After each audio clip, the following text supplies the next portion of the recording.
Hello guys, কেমন আছো তোমরা? আমাকে কমেন্ট করে জানাবে। কিছুদিন আগে আমাদের পাড়ায় ছিল কীর্তন, মানে এক নাম সংকীর্তন। তো সেখানেই গেছিলাম। আমাদের এখানে কীর্তনে 3 দিন বাতাসে ছেটানো হয়। তো 3 নম্বর দিন বেশি করে বাতাসে ছেটানো হয়, তাই জন্য আমি 3 নম্বর দিনটাতেই যাই।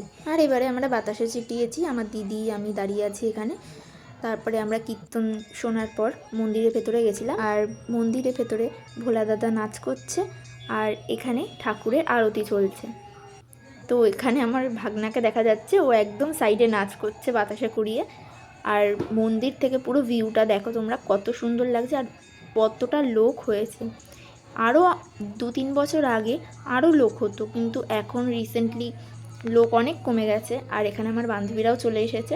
কীর্তন দেখে আমরা বাইরের দিকে বেরিয়ে গেছিলাম, আর কীর্তনের বাইরেও দেখতে পাচ্ছ কত লোক হয়েছে। আর এখানে আমরা পিঠে দেখছিলাম, তো ওখানেই চলে গেছিলাম কেনার জন্য। তারপরে এখানে কীর্তন দেখে আমরা বাড়ির দিকে চলে যাচ্ছিলাম। আর আমার একটা বোন এসেছিল, তো ওর সাথেই গল্প করতে করতে বাড়ির দিকে চলে গেছিলাম। আর সেদিনকে যেহেতু ক্রিসমাস ছিল, তো আমার ভাই আর ভাগনা মিলে এটা করেছে। আর দিদি, মাসি, মা সবাই এখানে বসে রয়েছে, গল্প করছিল।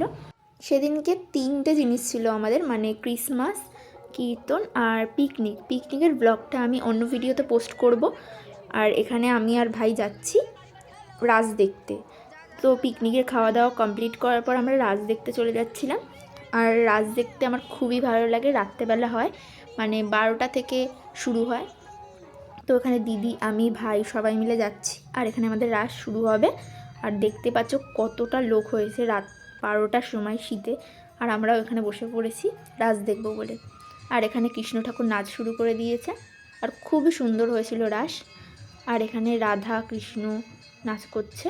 কৃষ্ণ ঠাকুরের একটা পার্টে ছিল, মানে সখীরা স্নান করবে আর কৃষ্ণ ঠাকুর তাদের জামা কাপড় নিয়ে নেবে, তো সেইটাই চলছিল এখানে। আর কৃষ্ণ ঠাকুর যে সেজেছিল সে চেয়ারের ওপরে দাঁড়িয়েছিল। আর এখানে শিব ঠাকুর চলে এসেছে আমাদের।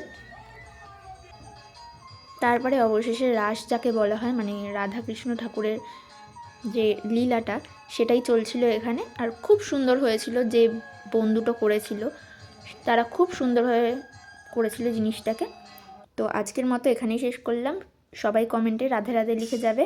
ভালো লাগলে লাইক কমেন্ট শেয়ার করবে। টাটা।